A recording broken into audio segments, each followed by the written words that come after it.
Hey friends, today we're talking about factors and multiples. Make sure that you write down this title in your notebook under your notes. We're going to do a quick review of long division. Example 1 tells us to take 348 and divide it by 6. So how many times does 6 go into 3? It doesn't. But how many times does 6 go into 34? It goes in 5 times. 5 times 6 is 30. And 34 minus 30 is 4. Okay, now let's bring down the 8 and consider this to be a 48. 6 goes into 48 8 times. Notice we don't need that 0. We just know that this goes in 58 times because 8 times 6 is 48 and there's no remainders. Okay, this is long division. In example 2, they want us to write 40 over 64 in simplest form, or 40/64. This is a fraction. So we want to find all of the common numbers. So 40 and 64 share an 8 in common. 40 divided by 8 is 5, and 64 divided by 8 is 8. And so we know that it simplifies to 5/8. But what if you don't know that it's 8 right away? Well, you can take 40 and 64 and start with things you do know, like, for example, 2. 40 divided by 2 is 20. 64 divided by 2 is 32. Again, that can be divided by 2, and just keep going. So this is 10. That's 16. Then we're going to divide by 2 again, and we get 5/8. Okay, so if you can't figure it out yet, you're going to by the end of the video because we're going to learn about factors and multiples. Let's do another quick review. Why don't you try these ones for me? Find each quotient and then also simplify the fractions. I'm going to give you a couple seconds to try this, but make sure that you pause the video because if you pause it, you're going to be able to try these in your notebook right now. So try number 1 and 2, skip number 3. Try numbers 4 and 5 for me. Pause the video now and I'll be back in just a second to show you what I did. Okay, now that you've unpaused, let me show you what I did in number 1. Notice that all my answers are here.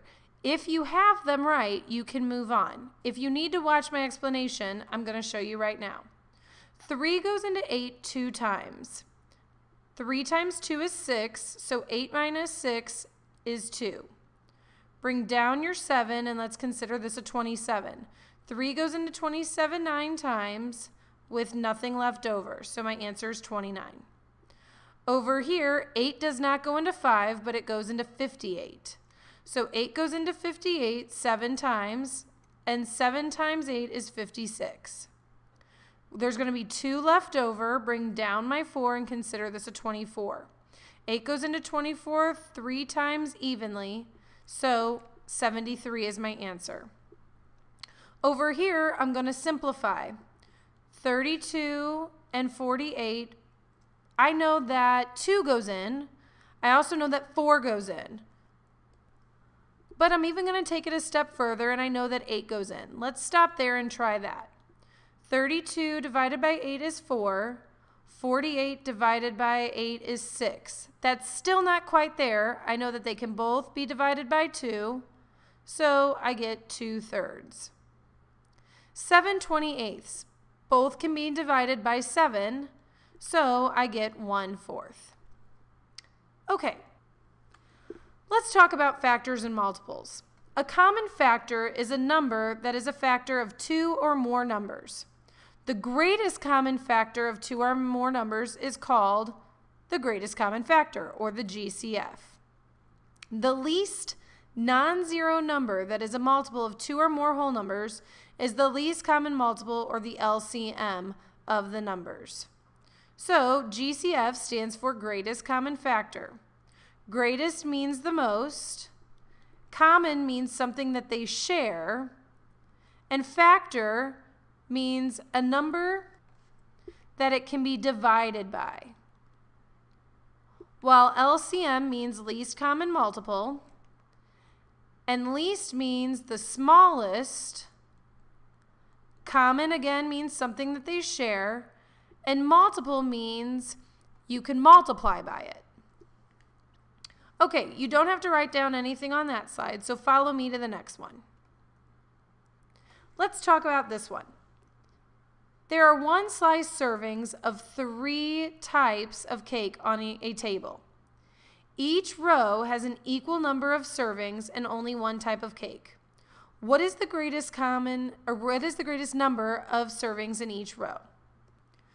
So we want to figure out marble is 10, red velvet is 15, and chocolate is 20. And we're trying to come up with the greatest common factor because we want the greatest number of servings in each row. So we need to come up with the factors of 10, 15, and 20. Go ahead and pause it and make sure you write that down. The factors of 10 are 1 and 10 because 1 times 10 equals 10, 2 and 5 because 2 times 5 equals 10, and there aren't any others. For 15, it's 1 and 15, and 3 and 5 because 3 times 5 gives me 15. And there aren't any others. 1 and 20 works. 2 and 10 works. Does 3 work? No. 4 works though, right? Because 4 times 5 gives us 20. And since there's no other numbers in between them, we're done. So now let's figure out what is the greatest common.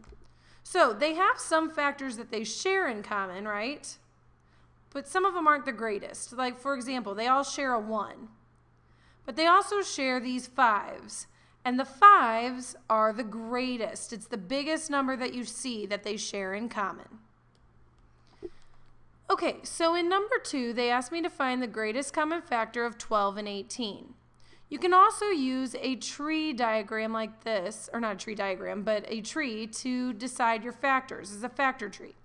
So 6 times 2 gives me 12, and if I break 6 down even more, 6 becomes 3 and 2.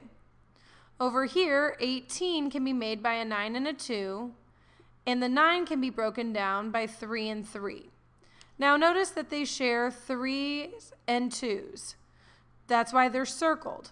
What's 3 times 2? 6. So that's another way to find the greatest common factor. So let's try part B. The first thing to remember is 1 times itself or 1 times the number is always going to give you itself, right? So 1 and 12 and then 1 and 66.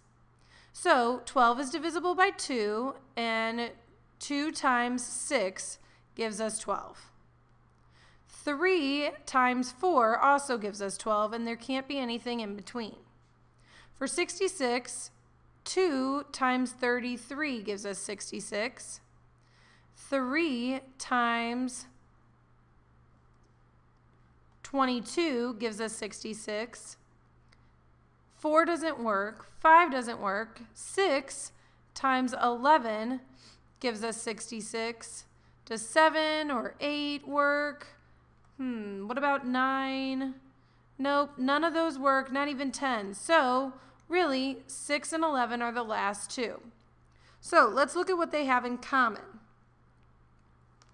In common, they have 1, 2, 3, and 6.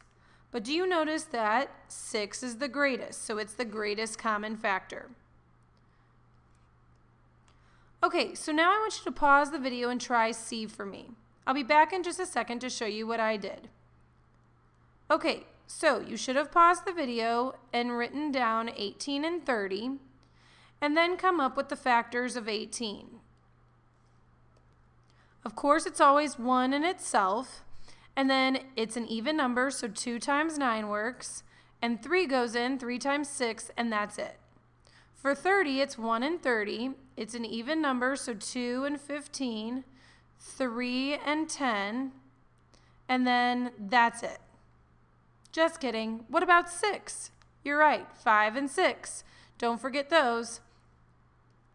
So they share a 1, a 2, a 3, and a 6. So 6 is their greatest common factor. Now let's talk about least common multiple.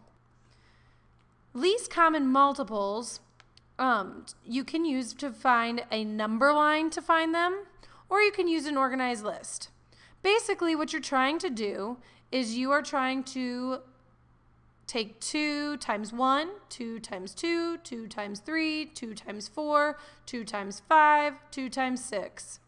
Then for 3, you're doing the same thing. 3 times 1, 3 times 2, 3 times 3, 3 times 4, and so on. The least is the one that they share in common. So in this case, 6 is the first one that pops up. If we did it like this with an organized list, we would go 2, 4, 6, 8, 10, 12. This is my favorite method because I don't like drawing a number line. And then for 3, it would be 3, 6, 9, 12, 15.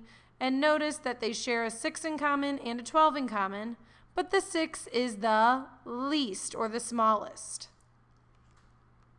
So you can also factor them out.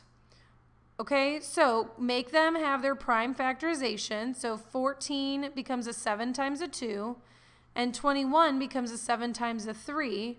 So the least common multiple is 7. Okay, so I want you to try E and F, and I'll be back in just a second to show you what I did. Okay, you should have paused the video and found the multiples of 2, which are 2, 4, geez, what's wrong with me? 6, 8, 10, and so on. 6 is not 2, but 6, 12, 18. So they share a 6 in common. When I find that, I'm done. Now let's look at 4, 5, and 10. The common multiples are going to be the ones that they all share. So when you have 3, you have to look a little harder. So of course it starts with 4, then 8, 12, 16, 20, 24, 28, and we'll go a little bit further if we need to. Let's look at 5. We've got 5, 10, 15, 20, and then 10s we know are going to be 20. So their least common multiple is 20. All right, last example. Let's try this one together. Ernesto has painting class every 2 weeks. Kamala has a pottery class every 5 weeks. They meet at the art building for class this week. How many weeks will it be until they see each other again? Okay, so we want to find the multiples of 2 and 5. Because if this week it starts and we know Ernesto is going to go every 2 weeks, then he's here the first week, then skips 2, then skips 2, then skips 2. So let's look at his. It goes 2, 4, 6, 8, 10, 12, 14. If we look at Kamala's, hers goes 5, 10, 15, 20, 25, 30. So they share multiples of 10, which means the least common multiple of 2 and 5 is 10. So they will see each other again in 10 weeks. And that's all I have for you. See you next time.